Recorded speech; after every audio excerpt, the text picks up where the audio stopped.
이 상처와 이 쓴뿌리, 이 치유는 어떻게 이루어지는 것일까? 지난 시간에 제가 첫 번째로 회개를 해야 된다. 완전히 생각과 마음과 삶에 대한 변화가 일어나야 이게 회개가 된 것이고, 이 상처, 다른 말로는 쓴뿌리라고 하는 것, 이것을 하나님께서는 온전하게 우리를 치유해 주시기를 원하시는데, 내가 나에게 상처를 준 사람, 그 사람들에게 반응을 보였던 나의 잘못이 있습니다. 그걸 철저하게 우리가 회개해야 된다. 그리고 내 자신이 다른 사람들에게 상처를 준 것도 철저하게 회개를 해야 된다 라고 하는 말씀을 드렸습니다. 여러분, 저와 여러분들은 모두가 다 상처 덩어리들입니다. 여러분, 이런 말 들으면 화나는 사람이 있나요 혹시? 근데 이것을 직시해야 합니다. 즉 받아들여야 합니다. 저와 여러분들은 모두가 상처 덩어리들입니다. 근데 이 상처 덩어리들이 치유를 받게 되면 놀라운 일들을 합니다. 예수님이 바로 세상에서 가장 많은 상처를 받으신 분입니다. 그런데 그분이 하신 일들을 보게 되면 얼마나 놀라운 일을 했는지 우리는 알 수 있습니다. 예수님이 말씀하시죠. 너희는 요한복음 14장 12절에서 너희는 내가 하는 일도 하거니와 나보다도 더 큰 일을 하리라. 할렐루야. 여러분, 우리 상처 덩어리들이 상처가 치유되게 되면 우리는 바로 치유자로서의 삶을 살게 되어 있습니다. 인간은 예외 없이 상처를 주고받고 살아갑니다. 상처는 어린아이 시기, 즉 방어 능력이 없는 시기에 받는 것이 가장 큰 아픔입니다. 그리고 가장 믿었던 사람들에게 받은 상처는 더 아픕니다. 그리고 오래갑니다. 그리고 잘 용서가 되지 않습니다. 용서가 되지 않으면 치유가 일어나지 않습니다. 치유는 어떻게 이루어지는가? 첫 번째, 회개서부터 해야 된다. 그래서 지난 시간에 말씀드렸고요. 오늘 두 번째, 용서에 대한 이야기입니다. 용서는 참으로 힘듭니다. 용서는 하나의 과정입니다. 내가 용서한다고 해서 그날 여러분 용서되면 얼마나 좋겠어요? 그렇지 않습니다. 계속해서 하는 것입니다. 용서는 내 자신을 위해서 하는 것입니다. 용서를 하지 않는 사람은 이런 것입니다. 청산가리 아시나요? 여러분, 예전에 시골에서 여러분 청산가리를 여러 가지 많이 했어요. 근데 이 청산가리를 내가 먹고 다른 사람이, 나에게 상처 준 사람이 죽기를 바라는 것이 이게 용서하지 않는 사람들의 모습입니다. 나에게 상처와 아픔과 고통을 준 사람들은 다리를 쭉 뻗고 잡니다. 그들은 고민이나 마음의 괴로움이 전혀 없습니다. 상처는 내가 받았는데 잠은 내가 못 잡니다. 상대방은 풀풀 잠만 잘 잡니다. 나만 괴로워하는 것이고, 이 상처는 반드시 치유가 되지 아니하면 내 아내가 죽습니다. 내 남편이 괴로움을 당합니다. 여러분들 자녀가 상처를 받습니다. 내가 받은 것보다 수백 배, 수천 배 더 교묘하게 상처를 주는 사람이 됩니다. 오늘 신약의 본문의 말씀을 보십시오. 베드로의 질문으로부터 시작됩니다. 예수님을 가만히 보니까, 예수님의 삶의 모습을 보니까 예수님은 언제나 뭐죠? 용서하시는 것을 보게 됩니다. 어떤 사람도 다 용서를 하시는 거예요. 당시 바리새인들은 바리새인들에게 찾아와서 몇 번 용서를 해주면 완벽한 용서를 합니까? 그렇게 말하면 딱 3번이요. 3번. 사람의 죄와 허물을 무한정 용서해주면 사람이 잘못되고 고칠 생각을 하지 않는다고 그렇게 세상 사람들은 생각합니다. 근데 예수님은 그렇지 않다는 것입니다. 베드로는 아주 크게 인식을 써가지고 오늘 아주 정확한 마음을 가지고, 형제가 나에게 죄를 범하면 몇 번이나 용서하여 주리까? 7번이면 되겠습니까? 그렇게 인식을 팍 썼습니다. 왜냐하면 유대인들의 용서의 한계는 몇 번이라고요? 3번. 그래서 딱 3번, 3~4번이라고 하는 것이 아마 여기서 나오지 않았을까? 이건 제 얘기예요. 이건 어떻게 성서에 없어요. 근데 우리도 가끔씩 야 3~4번이야. 삼진아웃. 그렇죠. 요즘에는 근데 원아웃이야. 요즘에는, 예전에는 여러분 하도 사회가 3번까지 갔다가는 다른 사람을 너무 힘들게 하고 나라를 아예 아주 망치는 사람도 있어서 이제는 원스트라이크를 그냥 보내는 거예요. 글쎄요, 잘하는 건지 못하는 건지 잘 모르겠습니다만은 그 정도로 지금 우리 사회에는 굉장히 많은 여러분 부패가 있다고 하는 것이겠죠. 참 안타까운 일입니다. 자, 오늘 보게 되면 이 베드로가 생각할 때 예수님은 사랑을 강조하고 있으니, 용서를 강조하고 있으니까 또 랍비들도 그렇고 경건하게 살고 있는 사람들, 바리새인들도 3번까지는 용서해 주라고 했는데, 그런데 완전 숫자라고 하는 7이라고 하는 숫자를 들여가지고 예수님에게 살짝 물어봤습니다. 자, 그랬더니 주님이 마태복음 18장 22절을 읽습니다. 자, 22절 여기 있으니까 여기 보십시오. 다 같이 한번 읽습니다. 시작. 이르시되 7번뿐만 아니라 7번을 7번까지도 할지니라. 여러분, 계산이 빠른 사람은 야 490번 하면 되겠네, 이렇게 아주 초라한 발상을 하면서 인생을 사는 사람들이 너무 많습니다. 예수를 믿어도 꼭 초라하게 인생을 살아가요. 발상을 해가지고 그렇게 살아가는데, 여러분, 우리가 초라한 발상은 결국 죽음입니다. 초라한 발상은 세상 사람들이 하는 것입니다. 제가 작년인가요? 언젠가 제일 많이 얘기했던 게 초라한 말씀을 좀 제발 하지 말고 살자, 이런 말을 많이 했는데, 자, 이거 원래 말씀의 뜻은 무엇일까요? 끝까지 용서하라. 무한대로 용서하라고 하는 거예요. 무한대로 용서하라.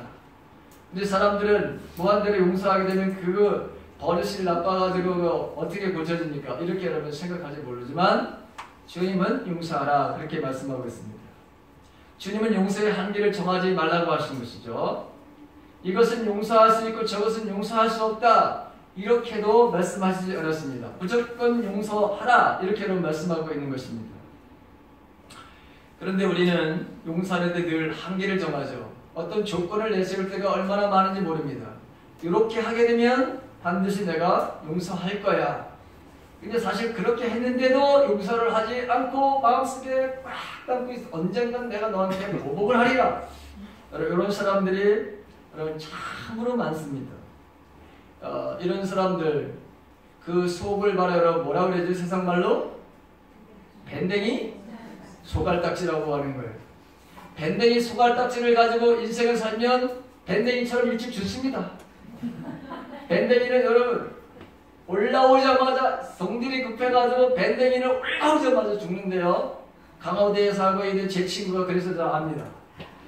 밴댕이는 올라오자마자 죽는답니다. 왜 그러냐? 속이 좁아서요. 성급한, 굉장히 여러분 이 물고기가 굉장히 성질이 아주 급한 바라는 그런 것 같아요. 여러분, 성질 많이 혈기 부리는 사람들 보십시오. 오래 살 것 같죠? 갑니다. 어느 날 가는 수가 있습니다. 세상 말로 훅 가는 수가 있습니다. 그러니까 여러분, 마음을 넓히십시오. 고린도 교회의 성도들이 얼마나 마음이 좁아졌는지 사도 바울이, 야, 너희들이 마음을 너무 좁혀놨어. 그 좁힌 마음을 넓혀라. 여러분, 왜 넓어야 되죠? 그래야 하나님의 은혜가 들어오는 통로를 통해서 누가 더 많이 열어가는 데 있어서 하나님의 은혜가 여러분 들어오는 게 다른 거예요. 여러분, 겨우 많은 구멍으로다가 만약에 여러분 물을 받는다고 생각을 해요. 물을 내가 오늘 하루에 쓸 것을 이거 하루 종일 받아도 여러분 목욕 못해. 하루 종일 받아도 여러분 목욕 못해. 목욕은커녕 밥도 오늘 못해 먹어. 그런데 하나님은 언제나 뭐죠? 풍성히 주시는 거예요. 부족함이 없이 언제나 여러분 풍성히 주시는 거예요. 그건 내가 어떤 반응을 보이냐에 따라서 내가 인생이 바로 여러분 풍요로운 삶을 살아가느냐, 그렇지 못한 삶을 살아가는 것은 전적으로 누구에게 달려있다? 나에게 달려있다고 하는 거예요. 그래서 여러분, 우리가 이렇게 초라한 발상을 가지고 살면 안 됩니다. 자, 한계를 초월하는 용서가 진정한 말의 용서입니다. 앞으로 내가 몇 번까지만 용서해 줄 거야. 우리는 여러분 아이들에게 그렇게 이야기하는데, 그것도 여러분 성경적으로 보게 되면 다 틀린 것이죠. 그건 용서가 아닙니다. 사도 바울도 에베소서 4장 1절과 2절에 있는 말씀을 보게 되면 하나님께서 우리를 불러주셨는데 그 불러주신 뜻에 합당하게 살아가야 된다 이렇게 말씀하고 있습니다. 부르심에 그럼 합당하게 살아가는 삶이 어떤 것이냐? 첫째는 거기 보게 되면 뭐라고 말씀하고 있냐면 겸손하라, 그 다음에 온유하라, 그 다음에 말씀하시는 것이 사랑으로 서로 용납하라 라고 하는 것입니다. 사랑으로 용납하라, 다른 말로 말하면 용서하라 라고 하는 것입니다. 그리고 오래 참으라, 인내하는 삶을 살아가는 것이 이것이 하나님께서 우리를 부르심에 합당한 삶을 살아가는 삶의 모습이다 이렇게 말씀하여 주고 있습니다. 오늘 우리가 여러분 같이 이따가도 여러분 부르게 될 건데 여기 복음성가 가수인 말하는 최용덕이라고 하는 분이 말하는 쓴 거예요. 아까 그 오늘 나는이라고 하는 거 거기 나오죠. 내가 먼저 손 내밀지 못하고 내가 먼저 용서하지 못하고 내가 먼저 웃음 주지 못하고 이렇게 머뭇거리고 있네. 그가 먼저 손 내밀길 원했고 그가 먼저 용서하길 원했고 그가 먼저 웃음 주길 원했네. 나는 어찌 된 사람인가. 오 간교한 나의 입술이요, 오 오만한 나의 마음이요, 왜 나의 입술은 사랑을 말하면서 왜 나의 마음 화해를 말하면서 왜 내가 먼저 져줄 수 없는가, 왜 내가 먼저 손해볼 수 없는가. 여러분 인간은 하나님의 사랑을 경험하지 못한 사람들은 요 가사에 있는 대로 이렇게 여러분 살아가는 것입니다. 소위 밴댕이 소갈딱지 그 마음을 가지고 살아가는 것이 바로 여러분 요 말씀입니다. 저는 이분이 오늘 이 본문에 있는 마태복음 18장 이것을 가지고 이 가사를 쓰지 않았느냐 그렇게 생각해 봅니다. 자 오늘 본문에 바로 여러분 비유의 말씀, 예수님이 이것을 통해서 무엇을 말씀해 주시려고 하실까요? 오늘 보게 되면 여러분 본문에 돌아가서 보십시오. 거기 보게 되면 예수님이 비유에 대한 말씀을 바로 하시죠. 어떤 일을 하느냐, 어떻게 말씀하신지 한번 보십시오. 자, 23절을 읽습니다. 다 같이 시작. 그러므로 천국은 그 종들과 결산하려 하던 어떤 임금과 같으니. 자, 24절. 결산할 때 10,000달란트 빚진 자 하나를 데려오매. 자, 어느 나라에 한 임금이 있었는데, 그런데 여러분 지금 결산을 해야 돼요. 그 종들과 결산을 해야 되는 거예요. 근데 결산할 때 어떤 사람 딱 보니까 10,000달란트 여러분 빚을 졌어요. 이 10,000달란트라고 하는 것이 얼마나 큰 액수냐? 여러분 한 달란트는 6,000데나리온이에요. 6,000데나리온. 한 달란트. 6,000명이 가서 하루를 노동을 팔아가지고 얻을 수 있는 게 바로 1달란트예요. 1달란트가. 근데 지금 여기 본문에는 10,000달란트. 자, 10,000달란트니까 이게 얼마나 큰 돈인지를 우리가 알아야 돼요. 예를 들어서 자, 한 달란트 돈 6,000데나리온인데 지금 우리 노동자가 지금 오늘 하루에 나가서 예를 들어서 50,000원씩이라고 계산해 보십시오. 50,000원씩만 바로 계산을 들어도 이게 3조 원입니다. 3조 원. 여러분들 3조 원 내가 노동을 해서 3조 원을 벌겠다고 하는 사람들은 이게 미친 사람 아니고서는 이런 생각을 하지 않습니다. 3조 원을 어떻게 노동을 해가지고 3조 원을 봅니까? 대충 계산해 보니까 여러분 이게 20만 년 걸려요. 20만 년. 네? 우리나라 지금 노동으로 네? 대략 한 5만 원에서 10만 원 잡아도 여러분 20만 년이 걸리는 거예요. 20만 년 살 사람 손 들어보세요. 여기서. 다른 사람도 없어요. 자, 이 사람에게 바로 여러분 왕 앞에 나온 거예요. 왕이 여러분 단호하게 말하죠. 본문에 보니까 내 몸과 아내와 자식들과 모든 소유를 다 팔아서 갚아라. 종이 엎드려서 여러분 모르죠? 엎드려서 얘기해요. 조금만 참아주시면 다 갚겠습니다. 뭘 다 갚아? 다 갚기는. 여러분 변명도 좀 멋있게 이렇게 다 갚겠다는 거예요. 꼭 뻥치는 건 누구 닮았어 이거. 여러분들도 혹시 뻥 많이 칩니까? 저도 가끔씩 가서 뻥을 칩니다. 우리 사람이 깜짝 놀라요. 남자들은 또 이게 뻥 치는 재미에 좀 살기도 해. 그렇죠? 예? 좀 허풍이 있잖아. 그렇잖아요, 여러분? 나만 그런가? 다 남자들, 우리 사람들은 나하고 비슷한 사람들이야. 어쨌든, 여러분, 뻥을 쳤어. 뻥을 쳤는데 이 뻥 치는 걸 누가 아는 거예요, 지금? 임금이 바로 다 알고 있어요. 저는 이 뻥 치는 건 아니에요. 어떻게 20만 년 여러분 노동을 해가지고 1만 달란트를 갚아요, 갚기는. 자, 그러니까 이 왕이 불쌍히 여기면서 놓아버리면서 탕감을 해줬어요, 탕감을. 여러분, 탕감을 해줬어요. 단 하나도 안 갚아도 된다고 탕감을 해줬어요, 여러분. 근데 이 탕감을 맞은 사람이 너무 신나가지고 여러분 집으로 오다가 누굴 만난 거예요? 한 사람 동료를 만났어요. 이 동료는 자기에게 100데나리온 빚을 갚지 못한 사람이었어요. 여러분 100데나리온 여러분 이거 5만원씩 500만원 정도 되는 거 아닙니까? 자, 이 갚지를 않았다고 이 목을 잡고서 이제 흔들기 시작하는 거예요. 내기가 아니에요. 여러분 성경에 나오는 얘기를 목을 잡아서 이제 비트는 거예요. 너 왜 안 갚아? 너 언제까지 갚기로다가 나한테 약속한 거 아니야? 여러분 그 대낮에 지금 멱살을 잡고서 여러분 그 많은 사람 앞에 모욕을 주고 창피를 주고 언제 갚을 거냐고 여러분 지금 닥달을 하는 것이죠.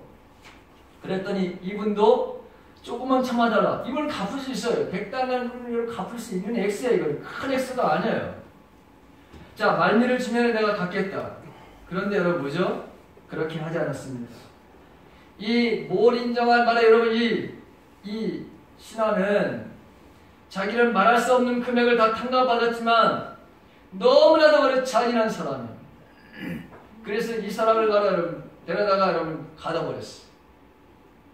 자, 이것을 다 이 왕의 신하들이 여러분 보고를 받게 됐어요. 알게 됐어요.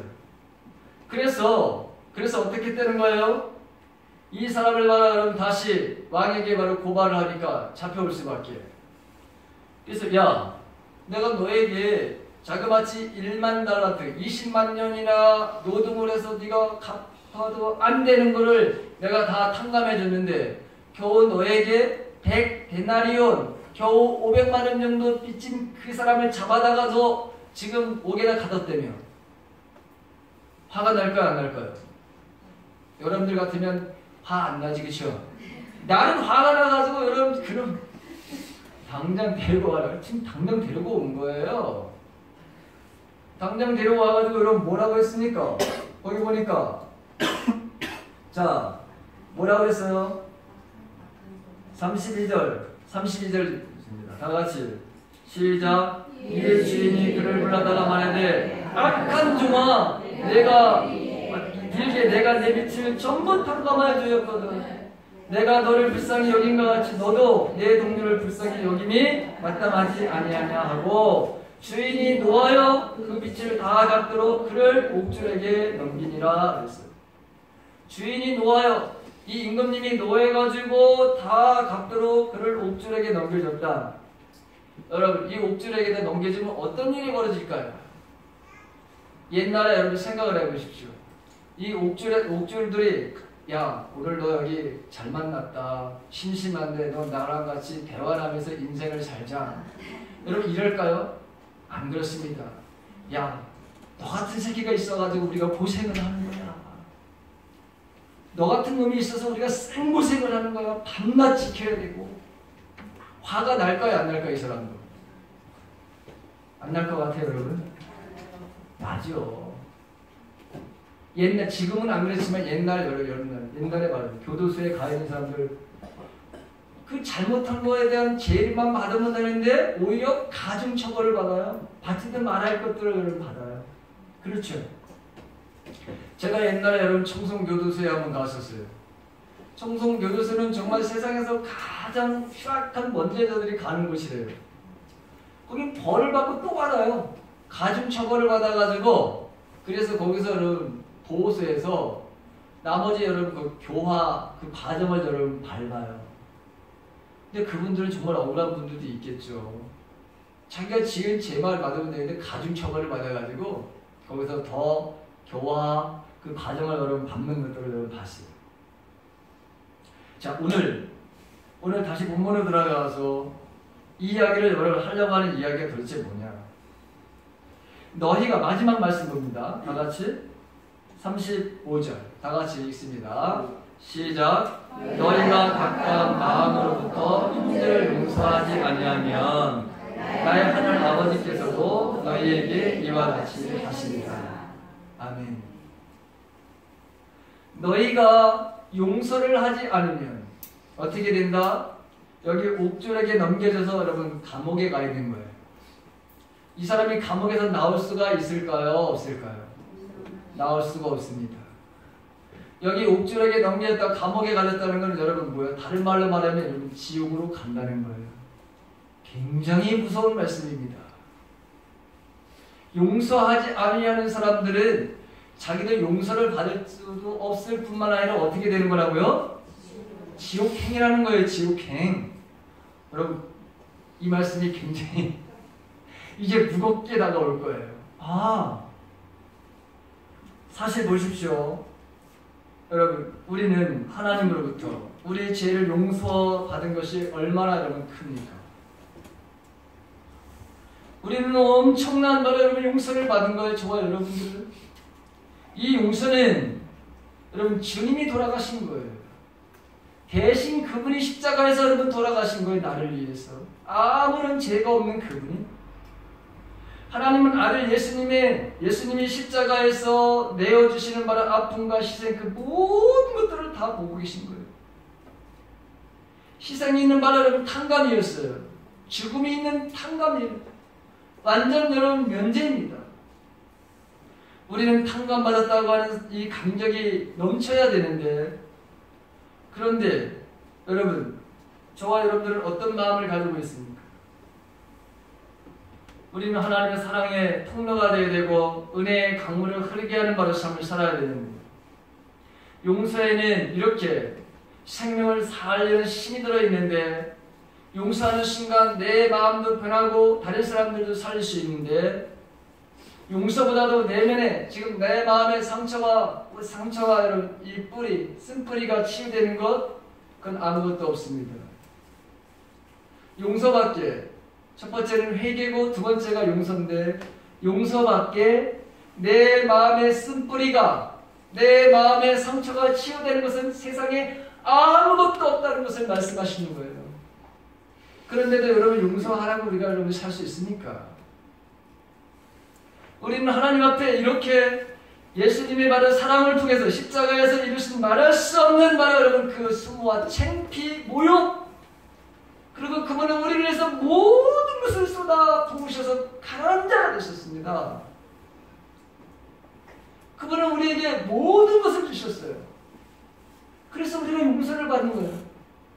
우리는 영원히 20만 년이 아니라 영원히 지옥에 들어가 거기서 여러분 헤어날 수 없을 그런 사람들인데 완전히 한 방에 여러분 하나님께서 탕감을 해주신 거예요.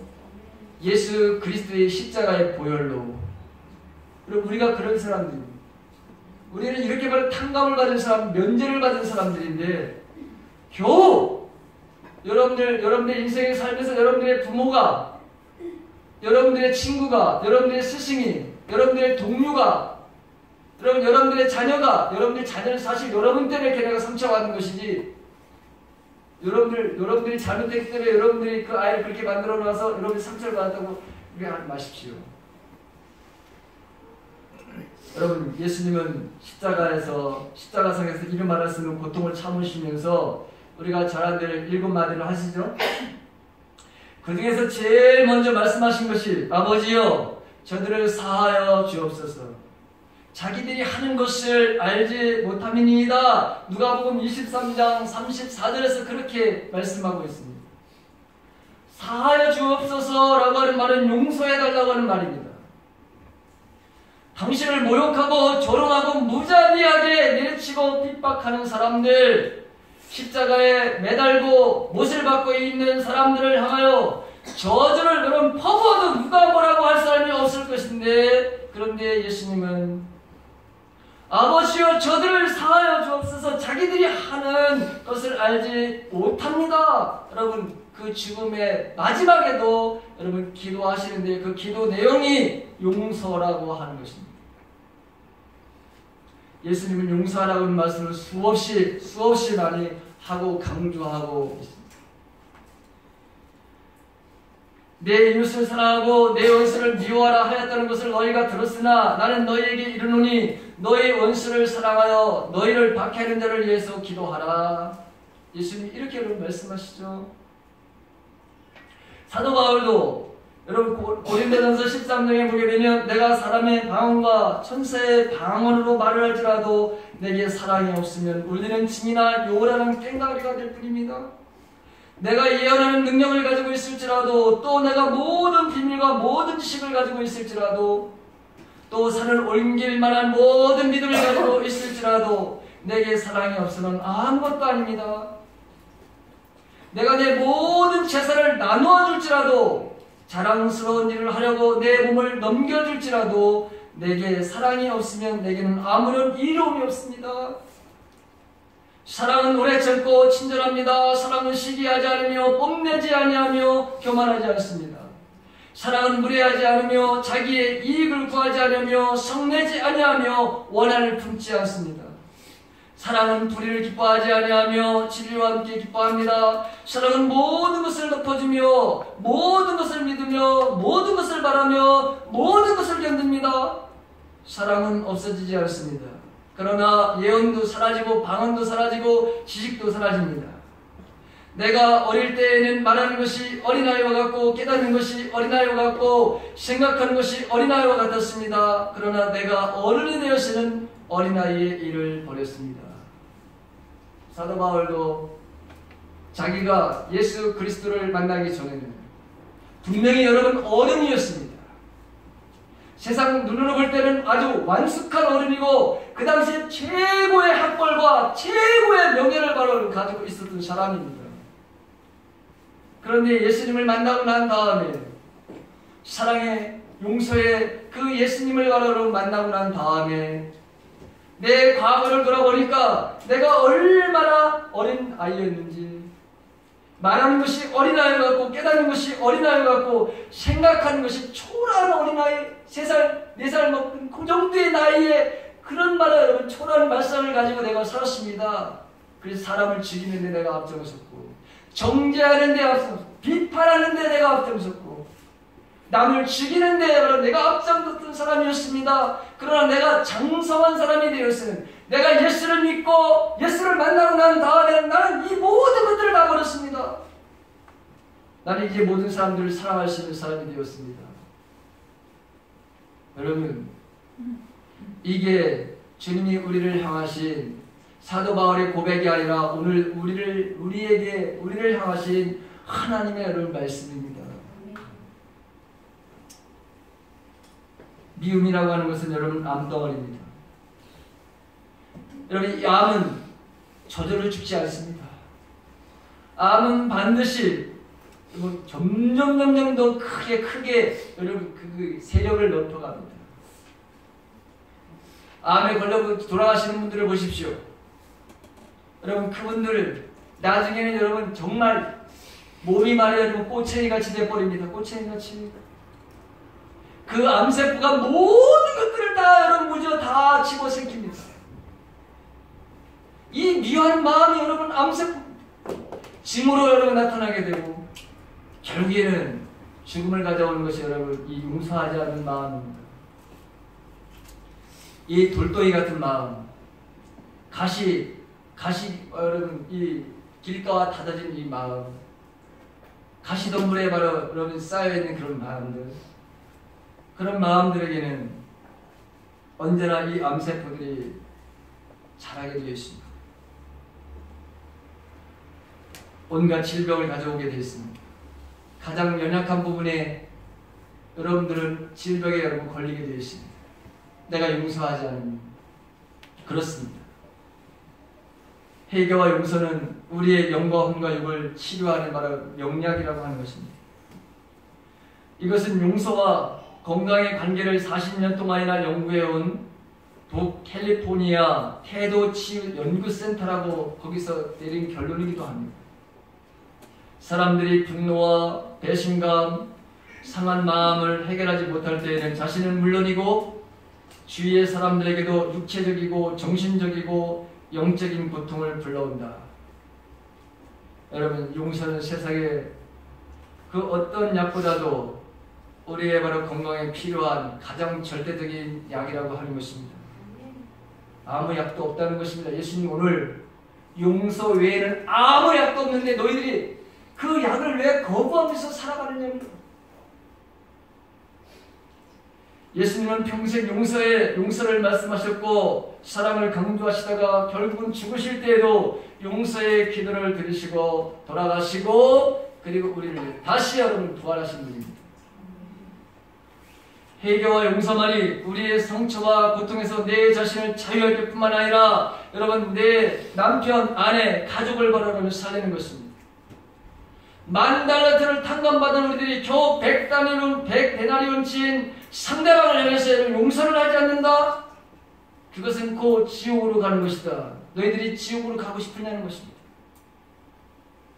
더 이상 상처의 감옥에서 여러분들을 고통스럽게 하는 것으로 여러분 자식뿐만 아니라 여러분 주위의 모든 사람들을 죽이는 그 억압에서 그 고통에서 완전히 자유하시기를 주님의 이름으로 간절히 바랍니다. 아멘.